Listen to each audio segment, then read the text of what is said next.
Hello everyone, यह है some basic concepts of chemistry का पार्ट 11 जिसमें हम पढ़ने वाले हैं empirical formula and molecular formula के बारे में। तो चलिए बिना टाइम वेस्ट करे हम ये देखते हैं कि एम्पिरिकल एंड मॉलिक्यूलर फार्मूला होता क्या है।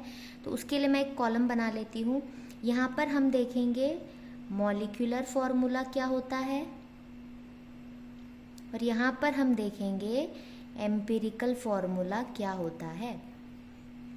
सबसे पहले इसके डेफिनेशन से जाते हैं। जैसे मॉलिक्यूलर फार्मूला में क्या होता है, it shows exact number of atoms of each element present in the molecule. इससे क्या समझ में आया, किसी भी मॉलिक्यूल में जितने भी एलिमेंट्स होते हैं उसके एग्जैक्ट नंबर्स ये बताएगा। जैसे कि अगर हम एक एग्जाम्पल ले ग्लूकोज, अगर हम एक एग्जाम्पल ले ग्लूकोज तो इसका फॉर्मूला हम जनरली क्या लिखते हैं, C6H12O6 ऐसे लिखते हैं ना। इससे ये जाहिर होता है कि जो ग्लूकोज होता है इस मॉलिक्यूल में 3 एलिमेंट्स हैं हमारे पास, कार्बन, हाइड्रोजन एंड ऑक्सीजन। और ये भी समझ में आता है कि कार्बन के 6 एटम्स है, हाइड्रोजन के 12 एटम्स है और ऑक्सीजन के 6 एटम्स है। तो ऐसे जो हम लिखते हैं इसे हम कहते हैं मॉलिक्यूलर फार्मूला, यानी कि मॉलिक्यूल में एग्जैक्टली कितने नंबर ऑफ एटम्स है हर एलिमेंट का वो हम यहाँ पर दिखाते हैं। तो मॉलिक्यूलर फार्मूला नाम से ही हम समझ सकते हैं कि मॉलिक्यूल में जितने भी एलिमेंट्स है सबका हमें एग्जैक्ट नंबर्स पता चलता है। तो फिर एम्पिरिकल फार्मूला में हमें क्या पता चलता है, ये क्या शो करता है, तो यहाँ पर हम देखेंगे it shows simplest whole number ratios of atoms of each element in a molecule। यानी मॉलिक्यूल में जितने भी एलिमेंट्स प्रेजेंट है उनके कितने एटम्स हैं वो हमें एग्जैक्ट नहीं पता चलेगा, उसका रेशियो पता चलेगा। जैसे कि हमने यहाँ पर देखा ग्लूकोज का, जैसे हमने देखा कार्बन, हाइड्रोजन एंड ऑक्सीजन था। कार्बन हमने देखा 6 था, हाइड्रोजन हमने देखा 12 था, ऑक्सीजन हमने देखा 6। तो यहाँ पर हम क्या करेंगे, इन सारे नंबर्स को हम रेशियो के फॉर्म में लिखेंगे और देखते हैं इन सब में कोई कॉमन नंबर है। आप देख सकते हैं 6, 12 एंड 6 के टेबल में आता है। तो आप काटेंगे 6 1 ज़ा 6, 6 2 ज़ा 12, 6 1 ज़ा 6। अब इससे आपको क्या समझ में आया, कार्बन की रेशियो 1 है तो कार्बन 1 है, हाइड्रोजन की रेशियो 2 है तो H2, ऑक्सीजन की रेशियो 1 है तो O। तो ग्लूकोज को हम इस तरह से लिख सकते हैं एम्पिरिकल फार्मूला में। यानी यहाँ पर हमें एग्जैक्ट नंबर नहीं पता चल रहा है। आप सबको पता है, अगर मैं बोलूँगी कि ये ग्लूकोज का फॉर्मूला है तो आप तो यही बोलोगे ना कि ग्लूकोज का फॉर्मूला तो ये होता है। तो ये हम क्यों लिखे, क्योंकि यहाँ पर हमें सिर्फ रेशियो का पता चलता है।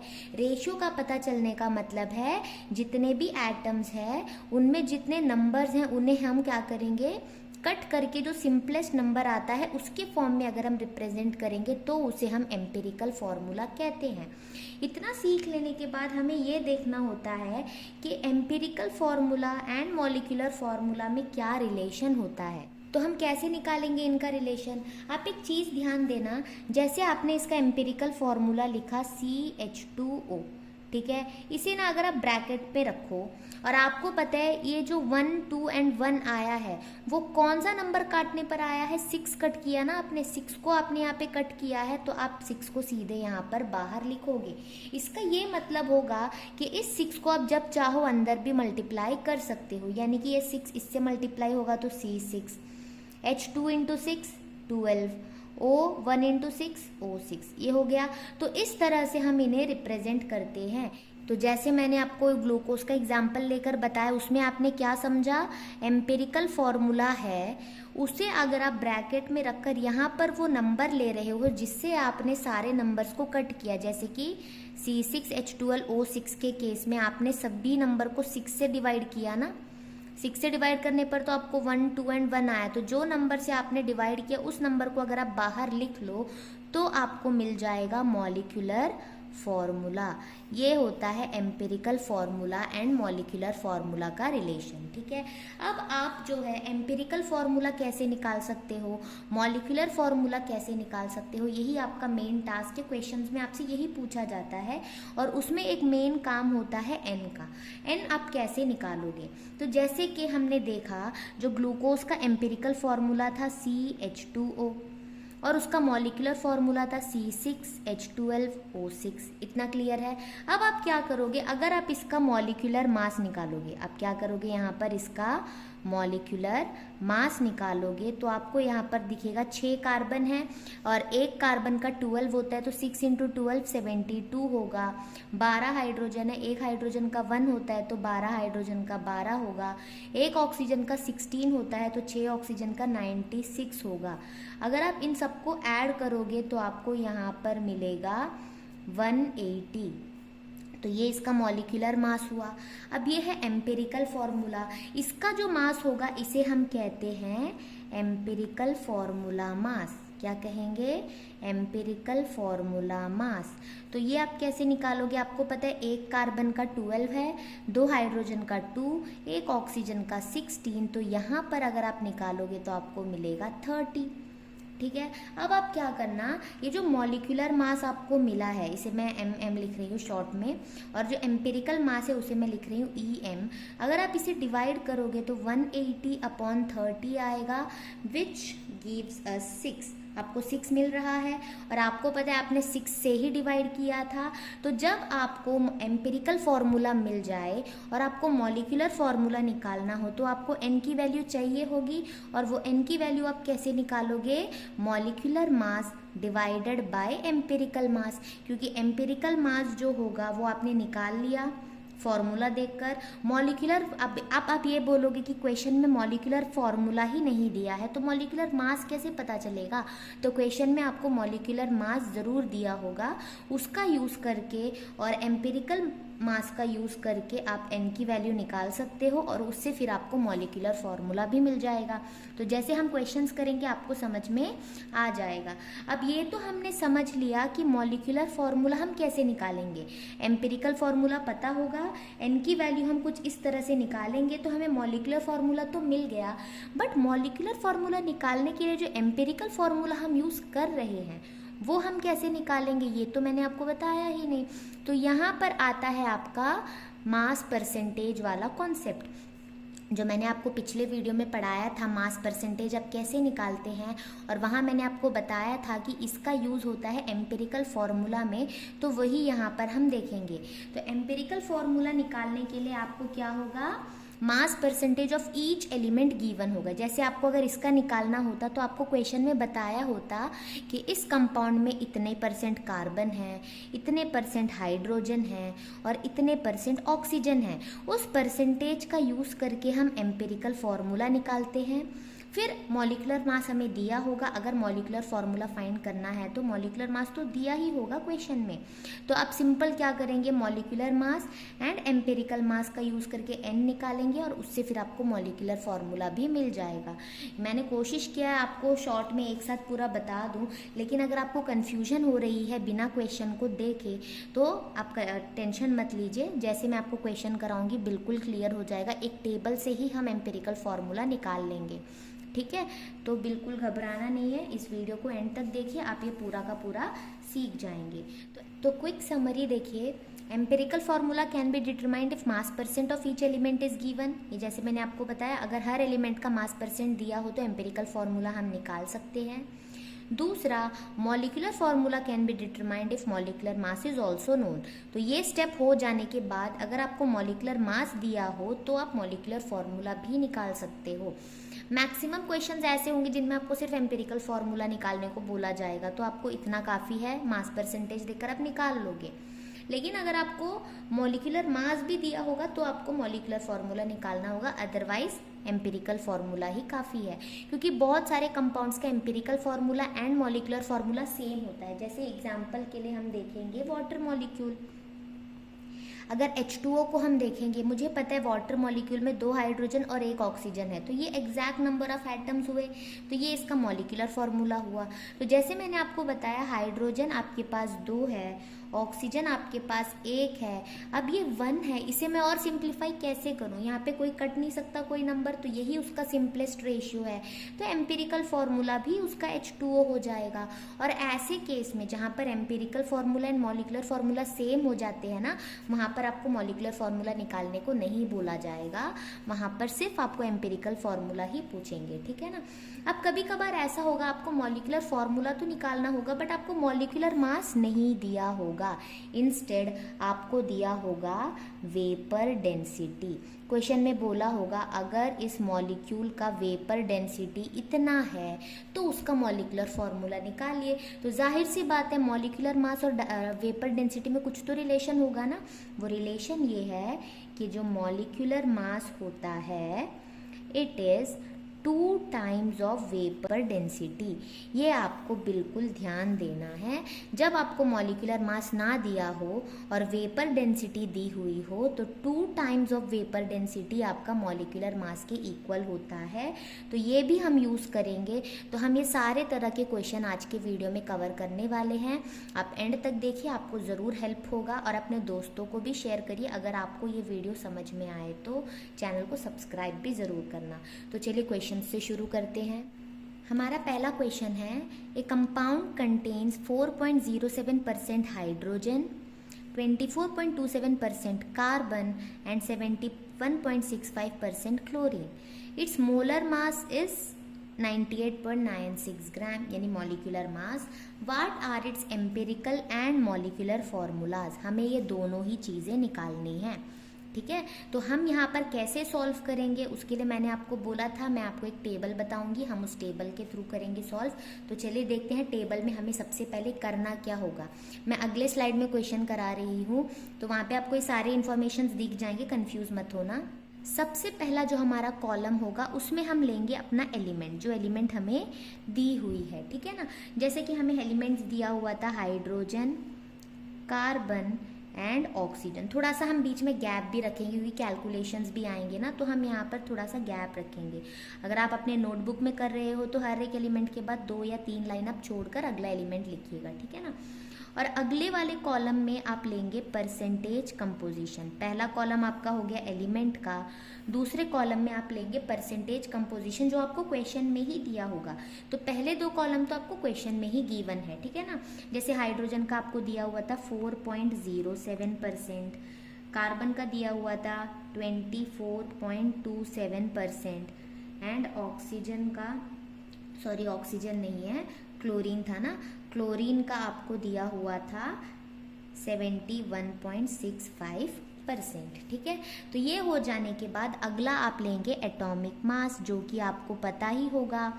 जैसे कि हाइड्रोजन का एटॉमिक मास 1 होता है, कार्बन का एटॉमिक मास होता है 12 और क्लोरीन का एटॉमिक मास होता है 35.5। ये 3 तो हो गए। पहला 2 कॉलम क्वेश्चन में गिवन था, तीसरा कॉलम आपको पता है जो भी एलिमेंट दिया होगा उसका एटॉमिक मास। अगर ऐसा कोई एलिमेंट दिया होगा जो कॉमनली नहीं दिया जाता है तो उसमें एटॉमिक मास जो है मेंशन्ड होता है, तो आप टेंशन मत लीजिएगा, ठीक है। अब इसके बाद आपको करना ये होगा, अगला जो आपका कॉलम आने वाला है वो होगा रिलेटिव नंबर ऑफ मोल्स। क्या होगा? Relative number of moles. यहाँ पे रिलेटिव बोलने का ये मतलब है, नॉर्मली क्या होता है कि जैसे एक कंपाउंड मैंने ले लिया H2O, तो यहाँ मैं बोल सकती हूँ 1 मोल वाटर में ना 2 मोल्स हाइड्रोजन है, 1 मोल ऑक्सीजन है। वो इनका इंडिविजुअल नंबर ऑफ मोल्स है, समझ में आ रहा है। तो ये होता है number of moles of hydrogen 2, number of moles of oxygen जो है वो है 1। रिलेटिव का क्या मतलब होगा? एक्चुअल नंबर ऑफ मोल्स नहीं है, जैसे हाइड्रोजन का मैं इसके रिलेटिव निकालूंगी यानी इसके रेस्पेक्ट में, वैसा कुछ है। तो यहाँ पर ये कैसे निकलेगा वो देखिए। आपको सिंपली क्या करना है, सेकंड कॉलम से थर्ड कॉलम को डिवाइड कर देना है। यानी कि सेकंड कॉलम में आपको दिख रहा है 4.07, उसमें से आप 1 डिवाइड करिए। यहाँ पर आप क्या करेंगे, 24.27 था उसमें से 12 डिवाइड करेंगे। यहाँ पर 71.65 है उसमें से 35.5 डिवाइड करेंगे। यहाँ तक बहुत आसान है। जैसे आप डिवाइड करेंगे आपको यहाँ मिलेगा 4.07। ये अप्रॉक्सीमेटली 2 आता है बट हमें एग्जैक्ट वैल्यू चाहिए तो हम लेंगे 2.0225, ठीक है। कैलकुलेशन में दिखा नहीं रही हूँ। और इसे अगर आप डिवाइड करेंगे तो अप्रॉक्सीमेटली आपको मिलेगा 2.0183 3। इतना काम आपका हो जाने के बाद अगला जो आपका आएगा वो है सिंपलेस्ट रेशियो। ये आपका मिलेगा सिंपलेस्ट रेशियो, यानी कि अब आपको मिलेगा एक्चुअली कि हाइड्रोजन का रेशियो कितना है, सिंपलेस्ट रेशियो कितना है। जैसे हमने बोला ना, ये क्योंकि एम्पिरिकल फार्मूला निकाल रहे हैं, एम्पिरिकल फार्मूला में जनरली रेशियो होता है, तो वही रेशियो हम यहाँ पर निकाल रहे हैं।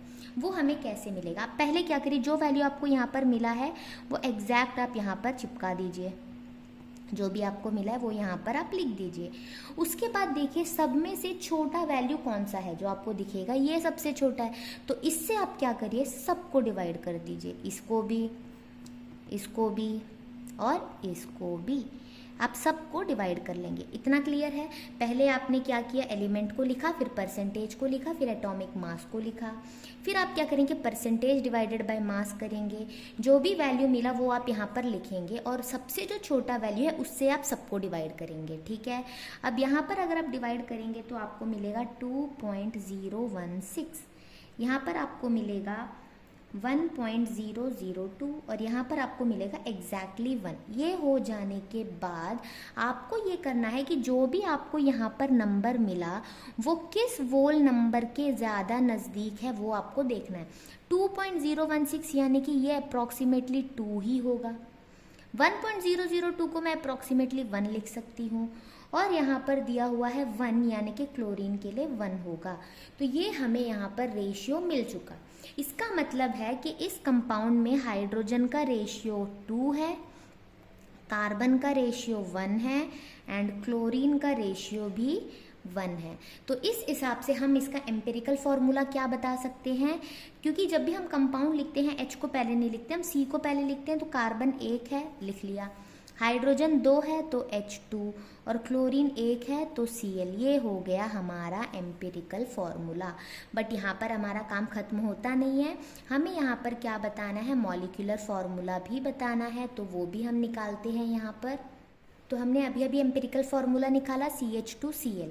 तो ये देखते ही हम सबसे पहले एक काम करते हैं, एम्पिरिकल फार्मूला का मास निकालते हैं, यानी एम्पिरिकल फार्मूला मास ये हमें चाहिए। एक कार्बन है 12 आएगा, 2 हाइड्रोजन का 2 आएगा, एक क्लोरीन का 35.5, तो इसका आंसर आपको यहाँ पर मिलेगा 49.5। ठीक है, और आपको मैंने बताया था जैसे आपको एम्पिरिकल फार्मूला मिल जाए मॉलिक्यूलर फार्मूला निकालना बहुत आसान है। अब आप लिखेंगे यहाँ पे इसका मॉलिक्यूलर मास, जो कि आपको क्वेश्चन में दिया हुआ था 98.96 ग्राम्स। ठीक है, तो ये भी आप ग्राम्स में लिख लीजिए। इसके बाद आपका काम क्या होगा, n निकालना है। n मैंने बताया था मॉलिक्यूलर मास बाय एम्पिरिकल मास, मैं डायरेक्ट लिख रही हूँ 98.96 डिवाइडेड बाय 49.5, ये आपको आएगा 1.999 जाते रहेगा, यानी कि ये अप्रॉक्सीमेटली 2 के बराबर है। ये हो गया। अब यानी कि आपका जो मॉलिक्यूलर फॉर्मूला होगा वो आप कैसे लिखोगे, जैसे मैंने आपको बताया एम्पिरिकल फॉर्मूला लिख लीजिए, ब्रैकेट के बाहर आपका n आएगा यानी कि 2, उसके बाद आप 2 को अंदर मल्टीप्लाई करेंगे तो C2 H2 2 = 4 Cl2। तो ये इसका मॉलिक्यूलर फार्मूला हो गया और ये इसका एम्पिरिकल फार्मूला हो गया। तो आंसर लिख लेने के बाद आप एम्पिरिकल फार्मूला को कुछ इस तरह से हाईलाइट कर दीजिए और यहाँ पर फिर से मॉलिक्यूलर फार्मूला लिखकर उसे भी आप बॉक्स बना लीजिए। तो ऐसा करने से आपका आंसर बहुत नीट होता है और टीचर्स की ध्यान सीधे के सीधे आपके आंसर में चला जाता है। तो ये जो होता है कुछ लिखने का तरीका होता है जो आप इम्प्रूव करेंगे तो टीचर्स उससे ऑटोमेटिकली अट्रैक्ट हो जाते हैं आपके पेपर को साइन करते वक्त। ठीक है, तो ये चीज़ें आप कुछ ध्यान दे दीजिएगा।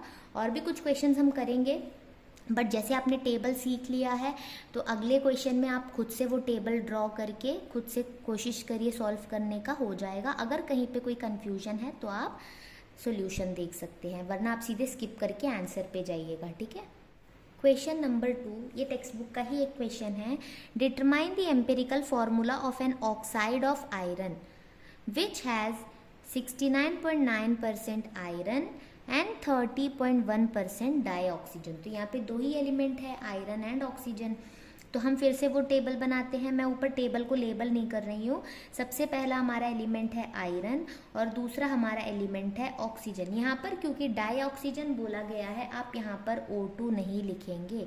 जब भी आप यहाँ पर लिखते हैं, भले ही वो डाई ऑक्सीजन हो, डाई हाइड्रोजन हो, डाई नाइट्रोजन हो, वो क्योंकि वो गैशियस फॉर्म में होता है ना, इसीलिए ऐसे बोला जाता है। बट जब आप एम्पेरिकल फार्मूला निकालने के लिए ये टेबल बनाओगे, यहाँ पर आप सिर्फ और सिर्फ एलिमेंट लिखोगे, यहाँ पर आपको उसका कोई नंबर इंडिकेट नहीं करना होता है। उसके बाद आपका जो सेकंड कॉलम है उसमें आप क्या दिखाओगे, परसेंटेज, जो कि आयरन का है 69.9%, ऑक्सीजन का है 30.1%। ये हो जाने के बाद आपको क्या करना है, इसका एटॉमिक मास लिखना है। जैसे आयरन का एटॉमिक मास है 56 एंड ऑक्सीजन का एटॉमिक मास है 16। अगला मैंने आपको क्या बताया, परसेंटेज बाय एटॉमिक मास, यानी कि 69.9 डिवाइडेड बाय 56।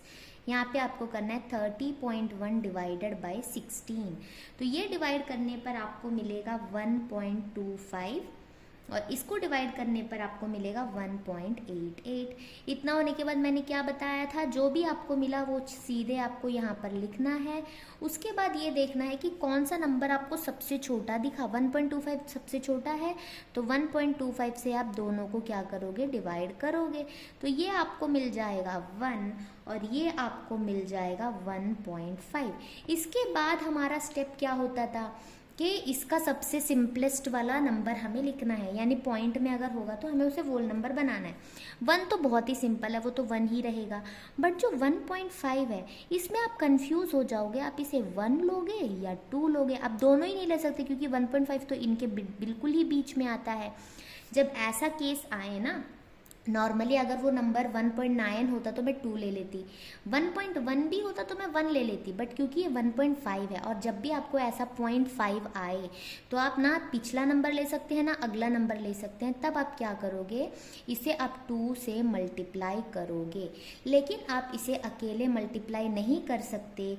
जब भी आप इसे मल्टीप्लाई करोगे, बाकी जितने भी नंबर्स हैं सबको आपको 2 से मल्टीप्लाई करना होगा। तो 1 इंटू 2 2 हो जाएगा, 1.5 इंटू 2 3 हो जाएगा। तो इससे जाहिर सी बात है Fe है हमारे पास 2, Fe2, ऑक्सीजन है हमारे पास 3 यानी O3। तो जो आयरन ऑक्साइड के बारे में पूछा गया है उसका एम्पिरिकल फॉर्मूला है Fe2O3। और क्योंकि यहाँ पे मॉलिक्यूलर फॉर्मूला पूछा नहीं गया है तो हमारा आंसर यहाँ पर एंड होता है। अगला क्वेश्चन देखते हैं। Question number 3.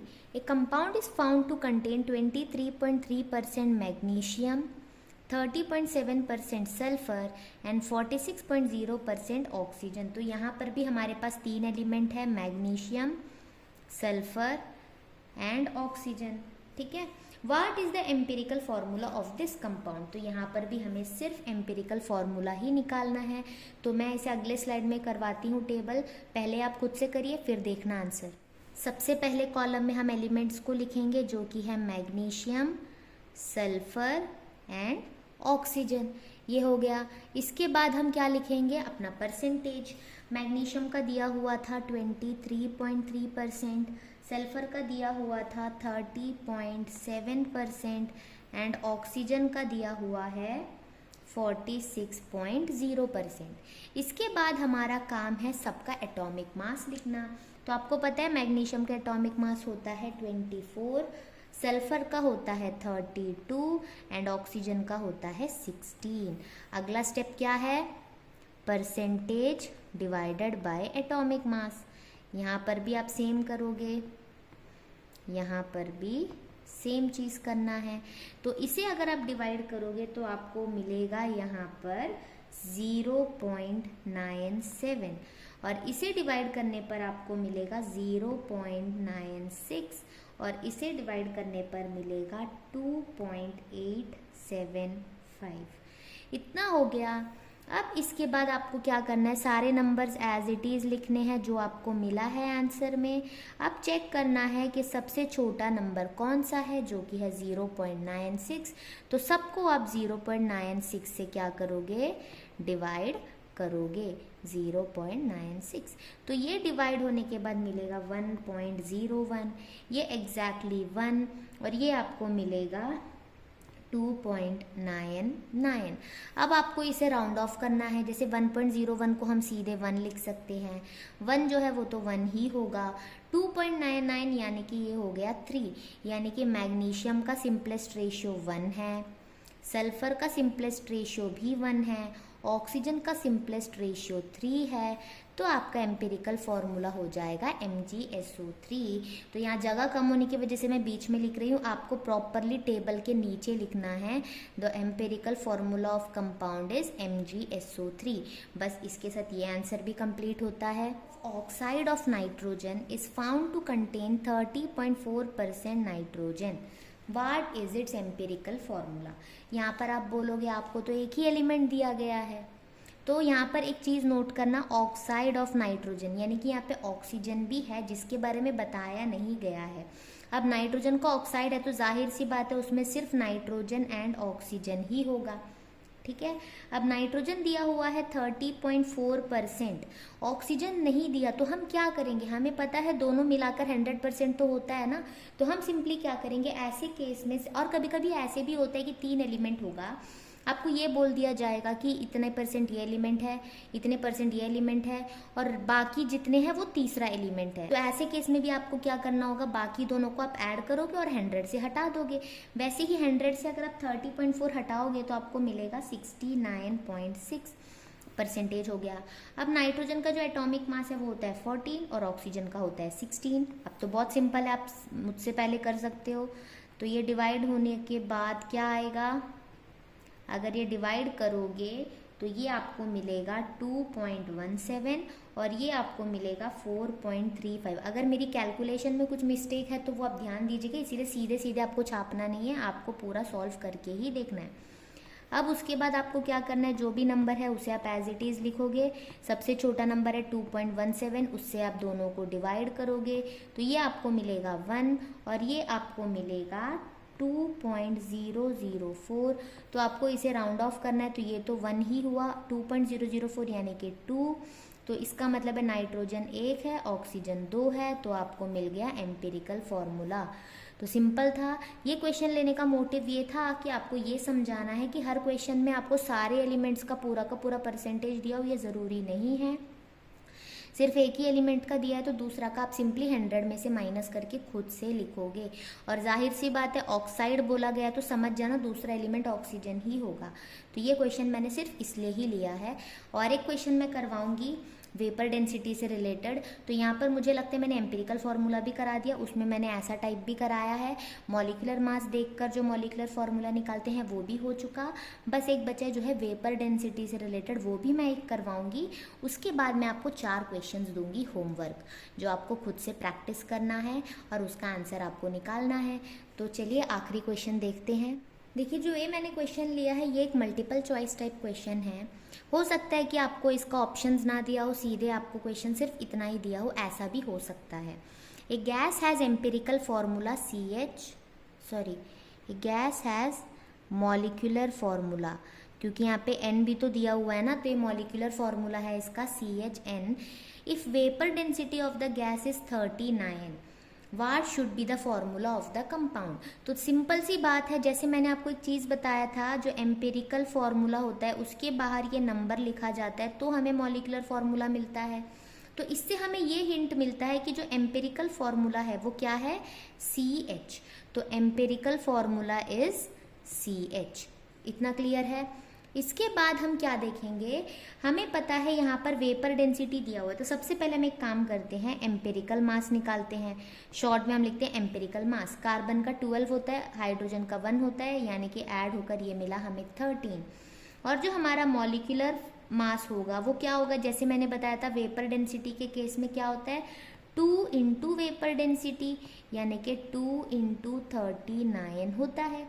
अब हमें N की वैल्यू निकालनी होती है जो कि है मोलर मास, यानी कि 2 इंटू 39 डिवाइडेड बाय एम्पिरिकल मास जो कि है 13। हमें पता है 13 3 ज़र 39 होता है, तो 2 3 ज़र ये हो गया 6। अब हमें फॉर्मूला क्या दिया हुआ था, CH के बाहर N, यानी कि CH के बाहर 6, तो अंदर मल्टीप्लाई करोगे तो C6 H6। है ना ये बहुत सिंपल।